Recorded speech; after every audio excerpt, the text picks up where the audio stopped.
A woman's silhouette appeared through the gray veil of coming snow. No horse. No supplies. Just a threadbare coat and boots worn clean through at the heel.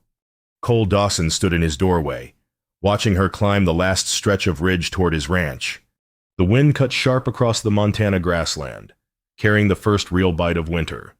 She didn't stumble, didn't pause to catch her breath, just kept coming.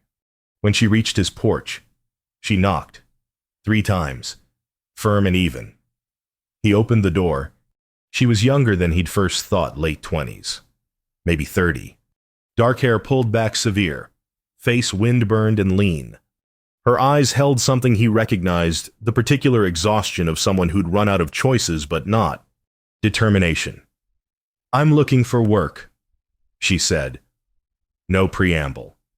No apology for the hour. "What kind of work? Any kind you'll give me. I can cook, mend, clean. I learn fast." Cole studied her hands. Not soft, but not ranch hard either. City hands. Maybe. Or town hands. Hands that had done some work, but not this kind of work. "Why here?" he asked. "Because you're far enough from town that maybe you need help more than you need gossip." That almost made him smile. Almost. His housekeeper had quit 3 weeks back, said the isolation drove her half mad. Winter was closing in fast, and he needed someone who could handle the house while he handled the stock. But hiring a strange woman who showed up alone at dusk was asking for trouble. Still, there was something in the way she stood, shoulders back despite the exhaustion. Pride without arrogance. "You'll find more than wages here," he said finally. "Work starts before dawn. Days are long, and this land don't suffer fools. I don't abide quitting. And I sure don't abide charity." "I don't take charity," she replied. "Just honest work for honest pay." He nodded slowly. "Can you handle stock chickens, at least?" "I can learn what I don't know. And I don't break easy." The snow was falling harder now, thick flakes that meant business. If he turned her away, she'd never make it back to town before dark. And even Cole Dawson, hard as the land had made him, couldn't live with that. "Bunkhouse is out back," he said. "Stove works. Blankets are clean. We'll talk terms in the morning." She nodded once. "Thank you. Don't thank me yet. You might regret this come sunrise." He showed her the way, a small building 50 yards from the main house, plain and functional. 1 room, 1 window, 1 stove. She stepped inside without complaint, set her small pack on the cot. "Name's Cole Dawson," he said from the doorway. "Clara Brennan." "Well, Mrs. Brennan, it's just Clara. And I'm widowed." He nodded, understanding more than she'd said. Widowed and alone meant questions. Questions meant judgment. Judgment meant running. Just Clara. Then, "See you at dawn." He walked back through the snow to the main house, his boots crunching on the first layer of winter. Inside. He lit the lamp and stared at the empty kitchen. The table set for 1. He wondered what she was running from. He wondered if he'd just made a terrible mistake. But mostly he wondered why her eyes reminded him so much of his own hollow and all the places grief had carved them out. Outside. The snow fell harder, covering her tracks like the land was keeping a secret.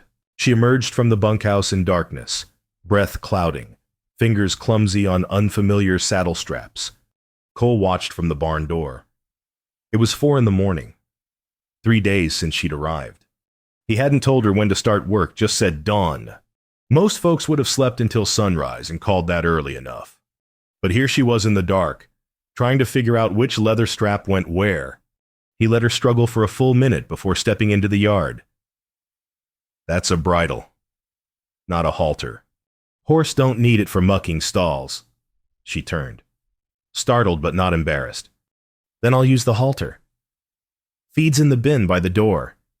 2 scoops per animal.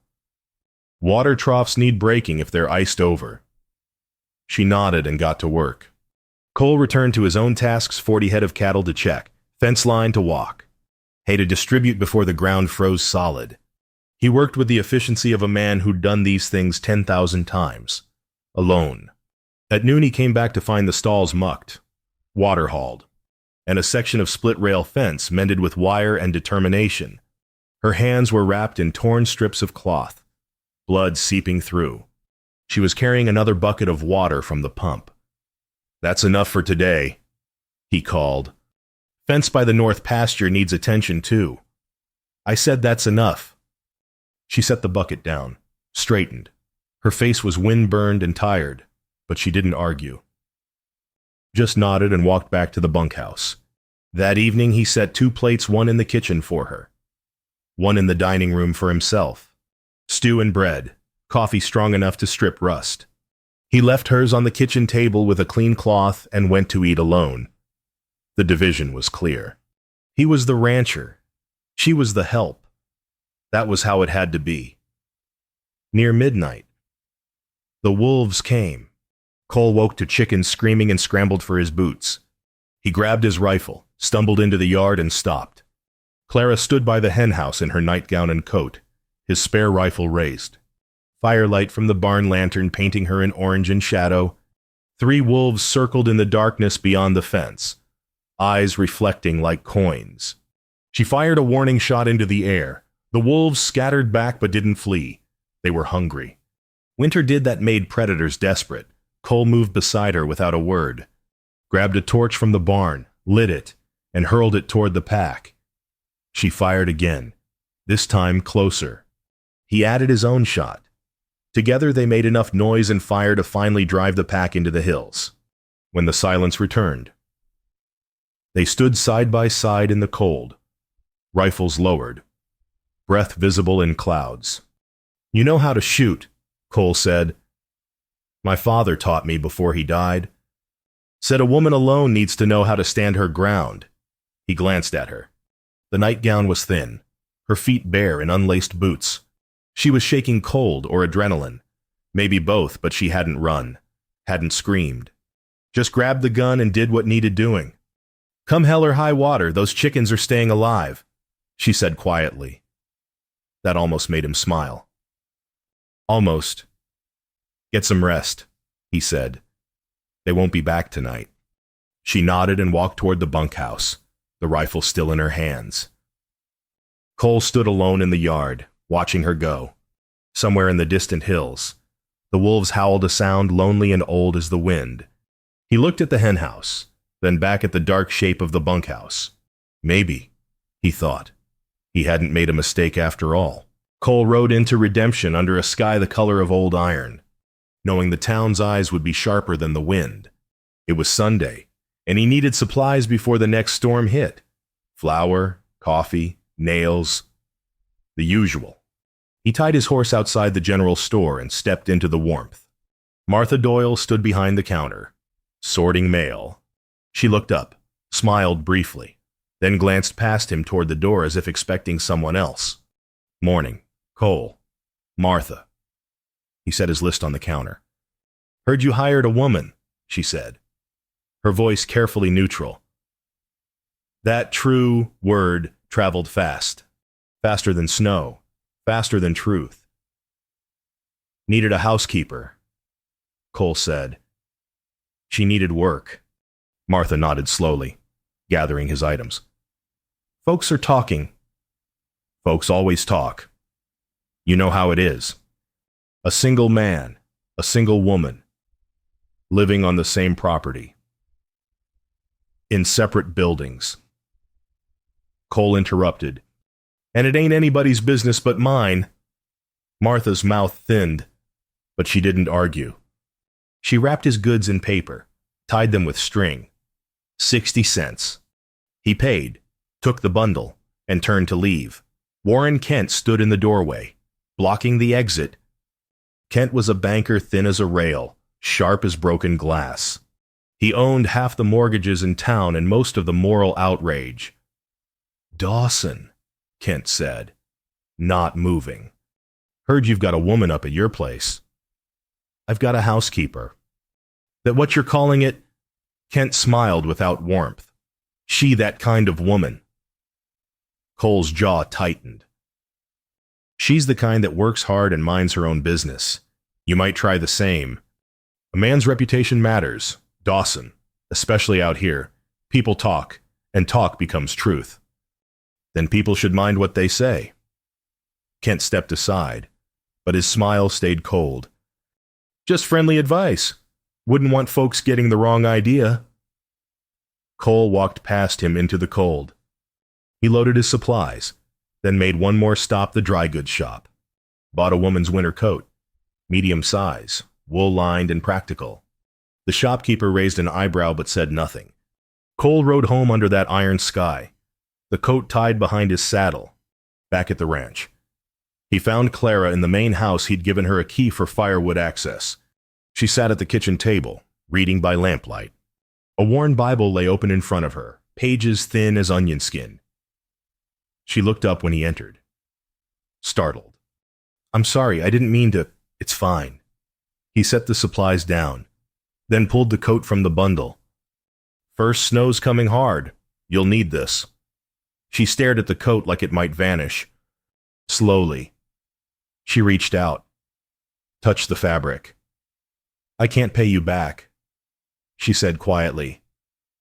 Didn't ask you to. Then why? Her eyes lifted to his, and he saw something raw there, confusion, hope, the barest edge of tears. Why are you kind to me when no one else is? Cole paused, the words catching in his throat.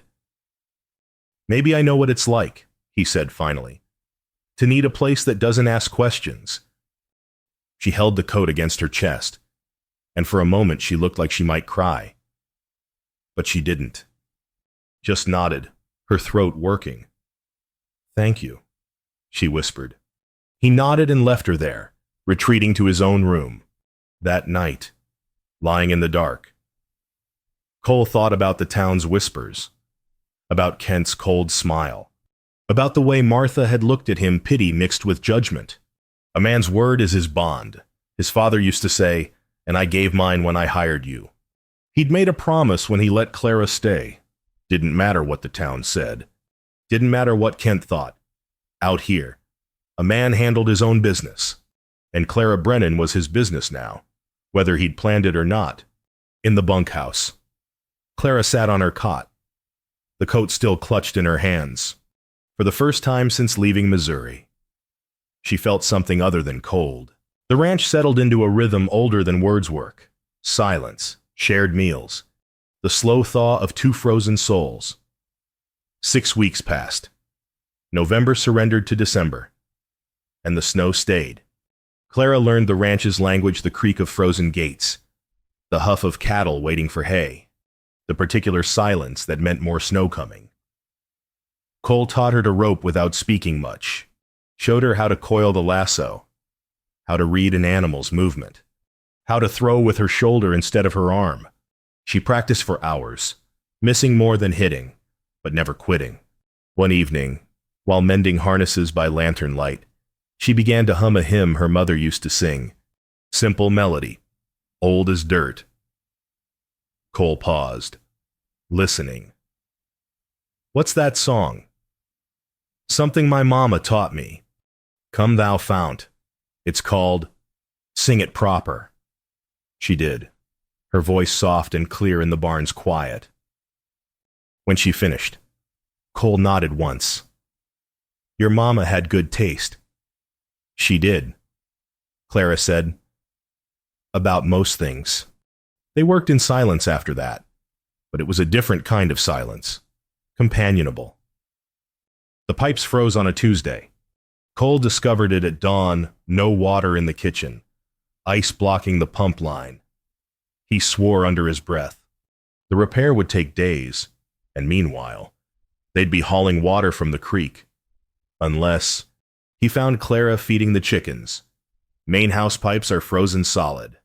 I can fix them. But it'll take time. You're welcome to use the spare bedroom until it's sorted. Warmer than the bunkhouse, and the pump in there still works. She hesitated, her breath clouding in the cold. People already talk. People always talk. Question is whether you freeze to death caring about it. I'm not that kind of woman, she said quietly. I know, Cole replied. And I'm not that kind of man. This is about survival, not scandal. She searched his face, looking for something reassurance, maybe, or proof of honor. Whatever she found must have been enough, because she nodded. That evening, she moved into the spare bedroom. It was small, simple bed, chair, washstand, but it was inside. With a fire crackling in the main room and warmth seeping through the walls, they ate supper together at the kitchen table for the first time. Venison stew, biscuits, coffee. This is good, Cole said. You sound surprised. Little bit. She almost smiled. My mama taught me to cook before she taught me hymns. Said a woman needed to feed bodies and souls both. She sounds like she was wise. She was. Clara's voice went soft. Died when I was 16. Fever took her in 3 days. Cole nodded. Loss was a language they both spoke. After supper, they sat by the fire not talking, just listening to the logs crack and settle. Outside, the wind howled like it wanted in. Don't fence me in with what folks might say, Cole said after a while. Out here, we handle our own. Clara looked at him across the firelight. You really believe that have to? Otherwise, we're just living by other people's rules in a place they'll never set foot. She nodded slowly. I like that. They sat until the fire burned low, neither wanting to break the quiet. When Clara finally rose to go to bed, she paused at the hallway. Cole. Yeah. Thank you. For letting me stay. For not making me feel like a burden. He didn't know what to say to that, so he just nodded after she left. He sat alone in the dark, staring at the embers. Something was growing here, something fragile and precious. He didn't know what to call it. Didn't know if it had a name, but he knew it scared him. Because the last time he'd let himself care about someone, the land had taken her away, and he wasn't sure he could survive that again. Some silences are restful. Others are full of the names we don't say aloud. Christmas week arrived with bitter cold and a stillness that felt like held breath. Clara baked bread, filling the house with yeast and warmth. Cole carved a small wooden bird from pine scrap's simple thing. But his hands remembered the work from years before. They decorated sparsely. A few pine boughs over the mantel, candles in the windows. Neither mentioned the missing stockings, the absent laughter, the names that should have been spoken, but weren't. On Christmas Eve, Clara set 2 plates at the table, roasted chicken, potatoes, carrots from the root cellar. They ate quietly. The meal good but haunted. Afterward, Cole hung the wooden bird on the mantel. Clara stared at it. That's beautiful. Made one for my daughter. He said, before she was born, never got to give it to her. The words hung in the air like smoke. Clara's hand went to her throat. I had a daughter too. Cole looked at her, waited. Her name was Lily. She was 4 when the fever took her. Clara's voice was steady, but her eyes weren't. My husband, he said I didn't pray hard enough. Said if I'd been a better woman, God wouldn't have taken her. That's a damn lie. The town agreed with him, after she died. They looked at me like I was cursed, like grief was my fault. She wrapped her arms around herself, so I left. Walked until I couldn't walk anymore. And then I found your ridge. Cole's jaw tightened. He understood now the exhaustion in her eyes, the way she worked like she was trying to earn back something stolen. I had a wife, he said. Sarah. She died in childbirth. Baby too. His voice went rough. Town said I worked her too hard. Should have gotten the doctor sooner. Maybe they were right. Were they? I don't know. He stared at the fire. I'll never know. They sat with that two people carrying guilt neither had earned, but both refused to set down. Maybe we're both just trying to outrun what we can't bury, Clara said softly. Maybe. Cole looked at her. Or maybe we're finally in a place where we don't have to run anymore. Her eyes met his, and something passed between them, understanding. Recognition. The kind of connection that only happens between people who've walked through the same darkness. Cowboy up, Cole said quietly. Grieving's honest work, but it don't have to be done alone. Clara smiled small. Fragile, but real. Is that what we're doing? Grieving together? Maybe, or maybe we're just two fools trying to figure out how to live again. They stayed by the fire until dawn, shoulder to shoulder but not touching, close enough to feel the warmth, careful not to break the spell.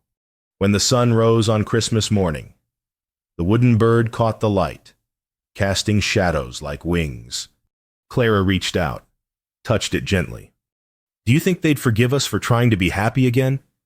Cole thought about Sarah, about the promises he'd made and the ones he'd broken, about the way grief could become a prison if you let it. I think they'd call us fools if we didn't try. She nodded, wiping her eyes. Outside, the snow sparkled clean and white, covering everything old and broken with something new. For the first time in years, Cole felt something other than cold. He felt hope. The blizzard came like God's own fury, white and wild and endless. It hit 3 days after Christmas, a storm so fierce it turned day into twilight and erased the world beyond. The porch. Cole knew immediately they were in trouble. The cattle were stranded in the far pasture, 2 miles out. If they didn't bring feed soon, the herd would freeze or starve. I'm going, he told Clara, loading the sled with hay bales. Not alone. You're not. This isn't your fight. Those cattle feed us both. That makes it my fight too. She grabbed her coat, the one he'd bought her. Besides, you taught me to rope. Time to see if I learned anything. Cole wanted to argue, wanted to send her back inside where it was safe. But he saw the set of her jaw, the determination in her eyes. She wasn't asking permission. She was stating fact. Stay close, he said. We lose sight of each other in this. We're both dead. They set out into the white. The wind hit like fists, snow so thick Cole couldn't see his own hands. They followed the fence line by feel, stumbling, gasping, the cold so sharp it hurt to breathe. 2 hours to reach the pasture, another hour to distribute the hay, counting cattle by touch more than sight. 38 head accounted for, 2 missing, probably dead in a drift somewhere. On the way back, Clara broke through the ice. One moment she was beside him. The next. The snow gave way and she plunged into the frozen creek water, black and fast beneath the surface. Cole lunged, grabbed her coat, hauled with everything he had. She came up gasping, eyes wide with shock, already shaking violently. Move, he shouted. Keep moving or you die. He pulled her forward, forcing her legs to work. A half-mile to the line shack, a tiny shelter used during calving season. If they could reach it, they had a chance. If they stumbled through the door as Clara's lips turned blue. Cole stripped her wet clothes with shaking hands, wrapped her in every blanket he could find, and lit the pot-belly stove. She curled into a ball, shaking so hard her teeth chattered like stones. He stripped his own wet layers, added himself to the pile of blankets. Body heat last resort, but the only one they had. Stay awake, he said. Talk to me? Cold. I know, but you're tougher than cold. Remember? She pressed against him, shaking. He held her, rubbing her arms, her back, anything to generate warmth. Slowly, agonizingly slowly, the shaking eased. I can't lose someone again, Cole whispered into her hair. The words escaped before he could stop them. Clara's hand found his in the dark. You won't, I promise. They stayed like that through the night, wrapped in blankets and necessity, listening to the storm rage outside. Nothing improper happened, but everything changed. When dawn came gray and bitter, they dressed in silence, the air between them charged with things unsaid. The trek home took 3 hours. They arrived half frozen, exhausted, alive. The ranch was intact, the chickens safe, the house standing. But the town's fury was already building. Warren Kent had spread the word Cole Dawson and that woman, alone for days during the storm, trapped together, unchaperoned, scandalous. The wolves, Cole realized, weren't always four-legged. Sometimes they wore suits and carried Bibles and called themselves righteous, and they were circling close. Courage, Cole learned, isn't one big moment. It's 100 small choices, and he was failing everyone. Warren Kent arrived at the ranch on a cold afternoon, 8 days after the blizzard. He rode up with the confidence of a man who believed he owned the moral high ground. Cole met him in the yard. Dawson. Kent didn't dismount. I'm here as a concerned citizen. You concerned about what? Your reputation, the town's reputation. That woman's reputation. If she has any left. Cole's hands curled into fists. Say what you came to say. You were alone with her for 3 days during the storm, in a line shack, no witnesses. Kent's smile was thin and sharp. People are talking. The church council is talking. And frankly, unless you do the right thing, you're going to find yourself with no credit, no trade, and no welcome anywhere in redemption.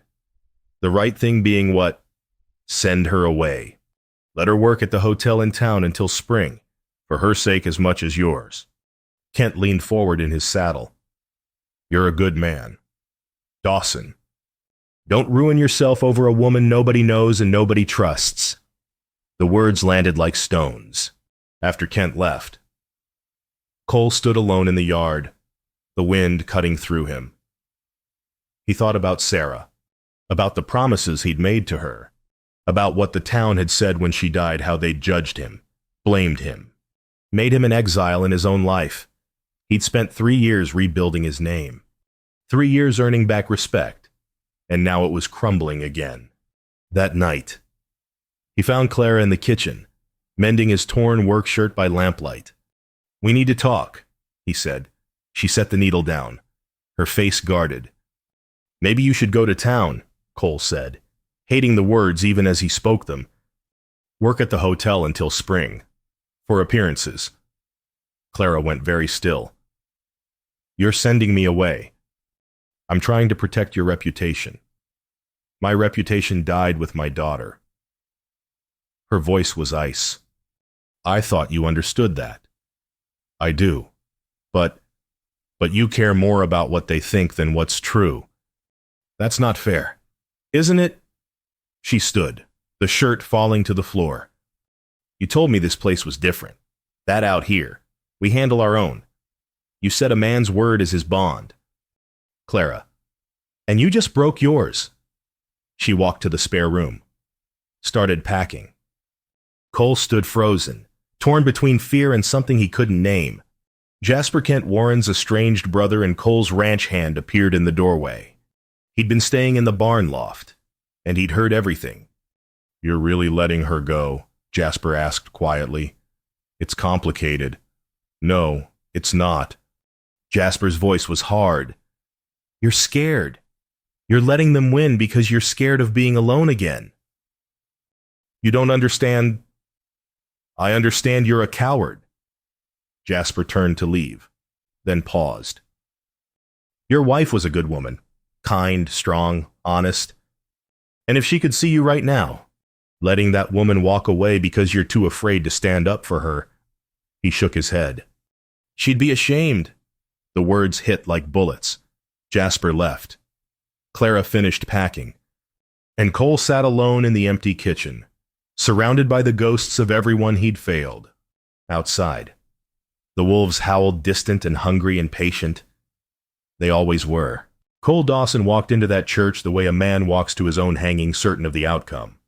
but needing to say his piece first. It was Sunday morning. The entire town packed into the small building, wooden pews creaking under the weight of judgment and wool coats. Reverend Mills stood at the pulpit, mid-sermon about integrity. Cole entered through the back door. Every head turned. He walked down the center aisle, boots loud on the floorboards. Martha Doyle gasped. Warren Kent sat in the front row, his face carved from stone. Cole stopped at the front, turned to face the congregation. "I have something to say," he announced. Reverend Mills blinked. "Mr. Dawson, this is highly... You all knew my Sarah.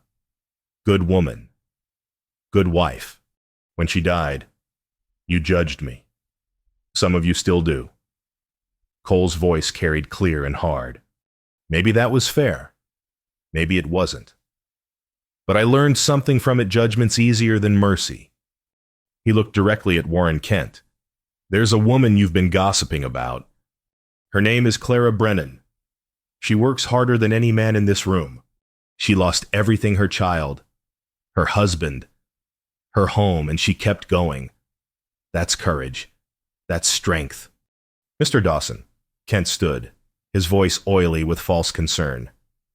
"We're all sympathetic to her plight, but propriety matters. Does it?" Cole cut him off. "You sit here every Sunday talking about Christian charity, and then you tear apart a woman who's done nothing wrong except survive?" The room erupted in whispers. Cole raised his voice. "Yes, I hired her. Yes, she lived on my property. And yes, I care for her. If that makes me shameful in your eyes, then judge me, but leave her be." He turned to go, then stopped. "One more thing. We don't call for the law or the doctor out here. We handle our own. And I'm handling this. Any man has a problem with that. You know where to find me." He walked out into the cold sunlight, his heart hammering behind him. The church sat in stunned silence.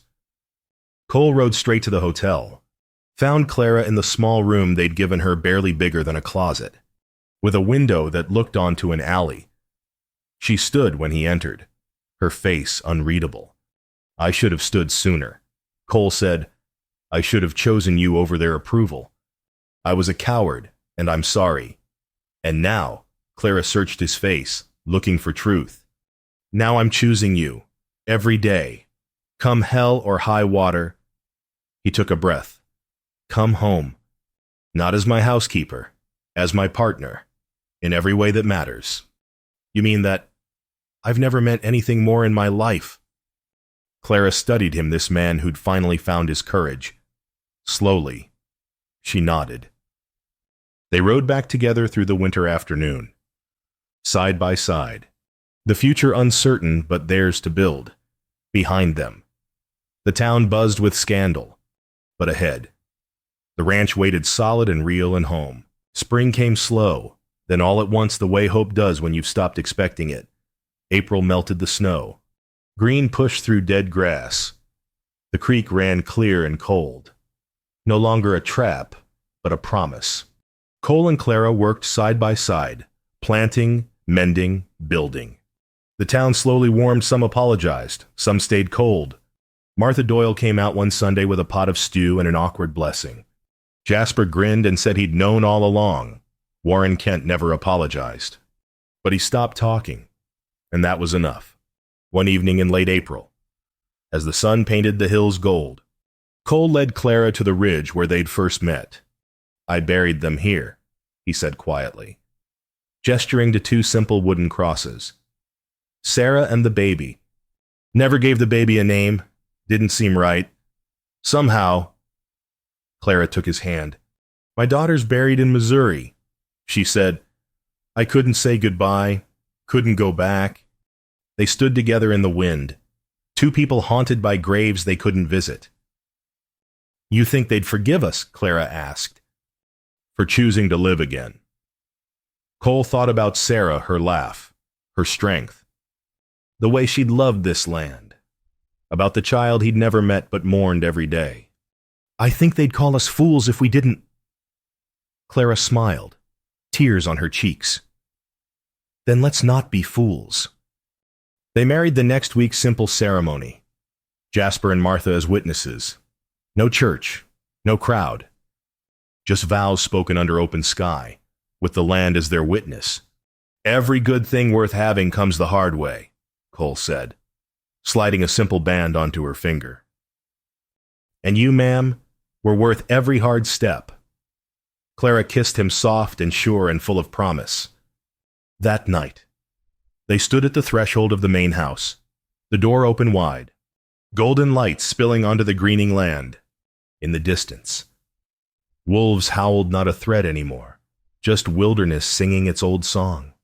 Clara wore the winter coat he'd given her that first week, though it was warm now and she didn't need it. She wore it because it meant something, because it was the first kindness, the first crack in the wall.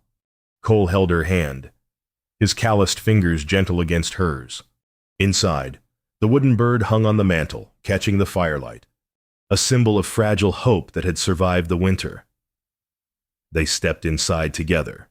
Behind them, the door closed soft as a prayer. Ahead, the future stretched uncertain and beautiful, a life built log by log, choice by choice, day by hard-won day. Home, earned the way everything worth having is earned, through courage, through work, through standing up when it would be easier to fall, through love that refused to quit, even when the whole world said it should. The ranch settled into evening quiet, cattle lowing soft in the pasture, chickens roosting safe, the land breathing easy under a sky full of stars. Two people who'd been broken had built something whole. And that, Cole thought as he held his wife close, was worth more than all the judgment in the world. Spring had come, and they were home.